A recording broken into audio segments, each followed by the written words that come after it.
Hello बच्चों, कैसे हैं आप लोग। आई होप सभी बच्चे बहुत अच्छे होंगे। प्यारे बच्चों, जो आज हम बात करेंगे, आज हम बात करेंगे एंगुलर एक्सीलेशन और टाइम पीरियड और फ्रीक्वेंसी की। ठीक है ना। एक पार्ट रह गया था एंगुलर एक्सीलेशन का। हमने एंगुलर वेलोसिटी पढ़ ली, एंगुलर डिस्प्लेसमेंट पढ़ लिया। ठीक है ना।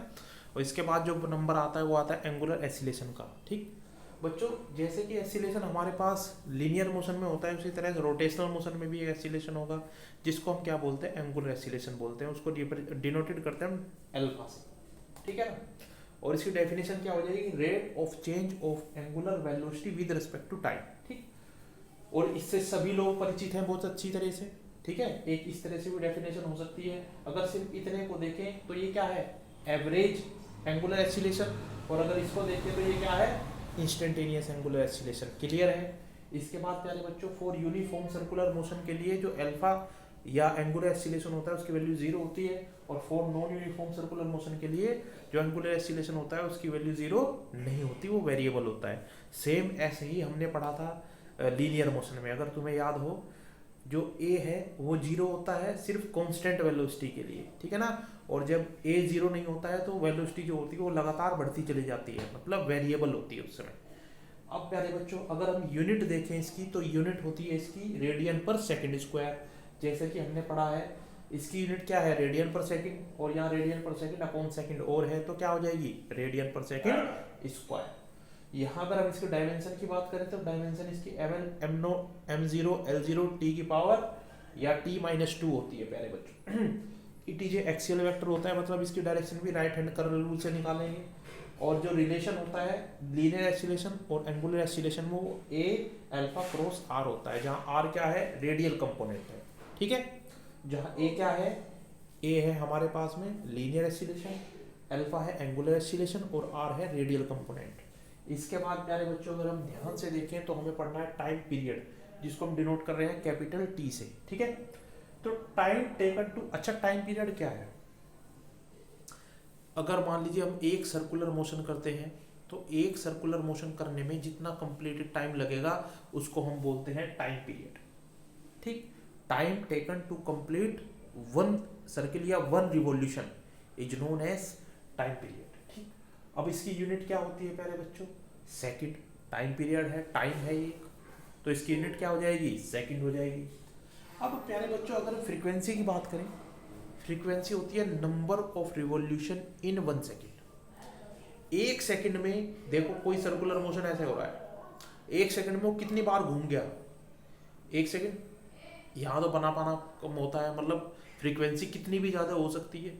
ठीक है नहीं, एक सेकंड में जितने बार पूरे चक्कर काट देगा वो क्या कहलाती है, उसकी फ्रीक्वेंसी कहलाती है। और फ्रीक्वेंसी जैसे कि डेफिनेशन दी गई है, number of revolution per second. बहुत बच्चों इतने शॉर्ट में, बिल्कुल शॉर्ट नोट्स हैं। ठीक है।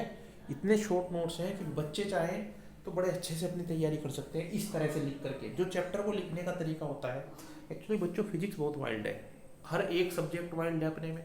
ठीक है ना। लेकिन उसको किस तरह से कंप्लीट याद किया जाए, किस तरह से हम उसको समझें, और समझने के बाद कैसे हम डिज़ाइन करें कि कम से कम मिनिमम से मिनिमम हमारे नोट्स बने, ताकि हमें लंबे समय तक वो सभी चीज़ें याद रहें। तो उसका मेथड बच्चों ये इसी तरह से लिखा जाता है। बात समझ में आ रही है।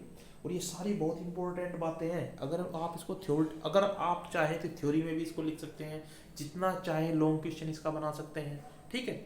हमें तो बिल्कुल शॉर्ट में पता है कि number of revolution per second is known as frequency. अब इसको डिनोट मैं यहाँ स्मॉल f से कर रहा हूँ, कुछ बुक्स में n से रिप्रेजेंट करेंगे। ठीक।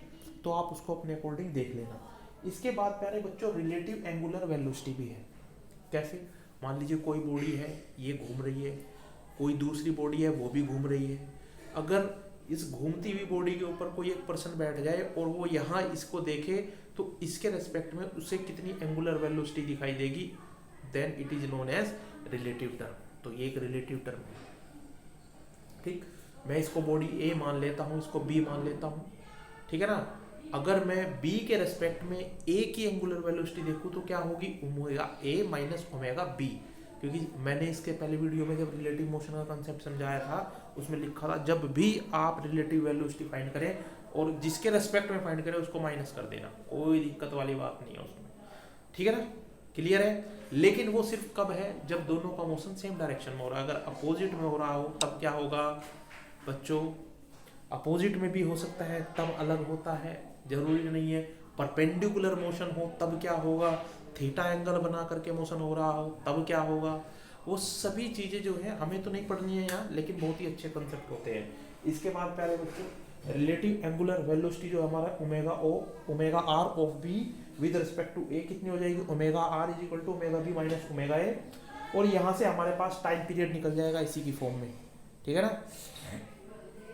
जो रिलेटिव एंगुलर वेलोसिटी है उसका टाइम पीरियड कितना हो जाएगा, 2 पाई अपॉन ओमेगा आर, और ओमेगा आर हमें पता है omega B minus omega A यहाँ पुट करेंगे, और यहाँ हम 2 पाई अपॉन टी बी लिखेंगे, यहाँ omega equal to 2 pi upon T B हो जाएगा यहाँ से, ठीक है ना। ये फॉर्मूला देखो, ये समझा है नहीं अभी, चलो इसको भी मैं बता दूंगा, पहले इसे देख लेते हैं, ठीक है ना। तो ये आता है प्यारे बच्चों यहाँ से, जो ओमेगा होता है हमारा एंगुलर वेलोसिटी, उसका रिलेशन होता है टाइम पीरियड के साथ 2 पाई अपॉन टी, ये पुट किया यहाँ, तो फाइनली हमें T A T B upon T A minus T B मिलेगा, विच इज द रिजल्टेंट। अब सेकंड पॉइंट पे आओ, इसकी जो यूनिट होती है इसको हर्ट्स बोलते हैं, क्या बोलते हैं, HERTZ हर्ट्स, और जो इसको डिनोट करते हैं ओमेगा, हमने पढ़ा है नंबर ऑफ रिवॉल्यूशन, या हम इसको ऐसे भी रिप्रेजेंट करते हैं कि जो एंगुलर डिस्प्लेसमेंट है वो पर सेकंड कितना हो रहा है, ठीक।